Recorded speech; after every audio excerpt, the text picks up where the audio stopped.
प्रिय विद्यार्थियों, आप कैसे हैं? खूब पढ़ो, आगे बढ़ो। आज हम अध्ययन करते हैं कक्षा 12 आरो भाग 2 के आत्मपरिचय नामक कविता के अंतिम पदों का। आइए शुरू करते हैं एक अच्छी सी लय के साथ। महान कवि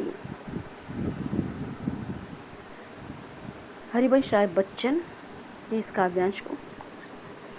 मैं रोया इसको तुम कहते हो गाना, मैं फूट पड़ा तुम कहते छंद बनाना, क्यों कवि कहकर संसार मुझे अपनाए, मैं दुनिया का हूँ एक नया दीवाना। अगला पद। मैं दीवानों का वेश लिए फिरता हूँ, मैं मादकता निशेष लिए फिरता हूँ, जिसको सुनकर जग झूम चुके लहराए, मैं मस्ती का संदेश लिए फिरता हूँ, मैं दीवानों का वेश लिए फिरता हूँ। सबसे पहले शब्दार्थ। फूट पड़ा, जोर से रोया। दीवाना, पागल। मादकता, मस्ती, निशेष, संपूर्ण। अब संदर्भ और प्रसंग। प्रस्तुत पंक्तियां हमारी पाठ्य पुस्तक आरो भाग 2 में संकलित कविता आत्मपरिचय से उद्धृत है। इसके रचयिता प्रसिद्ध गीतकार कवि हरिवंश राय बच्चन हैं। इस कविता में कवि जीवन को जीने की अपनी शैली बताते हैं और दुनिया से वो किस प्रकार से अलग हैं, अपने संबंधों को अभिव्यक्त करते हैं। अब हम करते हैं इसकी व्याख्या। मैं रोया इसको तुम कहते हो गाना, मैं फूट पड़ा तुम कहते छंद बनाना। कवि कहते हैं कि मैं रोया, मैं बहुत दुखी था। प्रेम की अथाह पीड़ा मेरे अंदर थी और उस अथाह पीड़ा को, उस असहनीय पीड़ा के कारण मेरा मन रोता है और मैंने अपने मन के उद्गारों को, अपने मन की पीड़ा को, अपने हृदय की व्यथा को शब्दों में प्रकट किया, तो इस संसार ने मेरे रोने को गाना नाम देकर संबोधित किया कि मैं गाता हूँ, मैं गा रहा हूँ।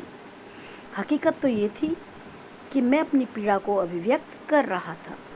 मैं फूट पड़ा तुम कहते छंद बनाना, और जब मेरी वेदना इतनी अधिक हो गई कि मैं उसको सहन कर पाने में भी बहुत दिक्कत महसूस कर रहा था, परेशानी महसूस कर रहा था, और मैंने अपने दुख को हल्का करने के लिए शब्दों को माध्यम चुन लिया और उन शब्दों के द्वारा मैंने अपने मन के पीड़ा को जब समाज के सामने, संसार के सामने प्रस्तुत किया, तो संसार ने मेरी इस प्रक्रिया को छंद बनाना कह दिया। क्यों कवि कहकर संसार मुझे अपनाए, मैं दुनिया का हूँ एक नया दीवाना। अब आगे कवि हरिवंश राय बच्चन प्रश्न करते हैं कि ये संसार मुझे कवि के रूप में अपनाने के लिए क्यों तैयार है। मैं तो हकीकत में इस दुनिया का एक नया दीवाना हूं, जो हर स्थिति में मस्त रहता हूं। समाज उसे दीवाने के रूप में स्वीकार क्यों नहीं करता है, वो प्रश्न करते हैं इस संसार से, इन संसार वासियों से। मैं दीवानों का वेश लिए फिरता हूं, मैं मादकता निशेष लिए फिरता हूं। आगे कवि हरिवंश राय बच्चन जी कहते हैं कि मैं तो दीवानों का रूप धारण करके इस संसार में घूमता हूं। मैं मादकता निशेष लिए फिरता हूं, यानी आगे कहते हैं कि उनके जीवन में जो मस्ती शेष रह गई है उसको लेकर भी वो घूम रहे हैं, अपने जीवन को संचालित कर रहे हैं। और मेरी मस्ती को, मेरी मादकता को जो मैंने अपने गीतों में प्रकट की है, उसको सुनकर लोग झूमते हैं, प्रेम में झुक जाते हैं और आनंद से वो लहराने लगते हैं, यानी झूमने लगते हैं। मैं मस्ती का संदेश लिए फिरता हूँ और मैं मस्ती का संदेश लेकर इस संसार में घूम रहा हूँ, जिसे लोग गीत समझने की भूल कर बैठते हैं। अब अगला पॉइंट है विशेष। नंबर 1, कवि मस्त प्रकृति का व्यक्ति है और ये मस्ती उनके गीतों से अभिव्यक्त होती है। कवि कहकर तथा झूम झुके में अनुप्रास अलंकार है। क्यों कवि अपनाए में प्रश्न अलंकार है। अगला, खड़ी बोली में स्वाभाविक प्रयोग है। मैं शैली का प्रयोग से कवि ने अपनी बात कही है। नेक्स्ट पॉइंट, श्रृंगार रस की अभिव्यक्ति। लिए फिरताओं की आवृत्ति में गीता में वृद्धि करती है, यानी गीत की अभिव्यक्ति होती है। तत्सम शब्दावली की इसमें प्रमुखता है। अब इसके अंदर निहित जो प्रश्न हैं उनको भी हम हल करते हैं। प्रश्न नंबर 1, कवि की किस बात को संसार क्या समझता है।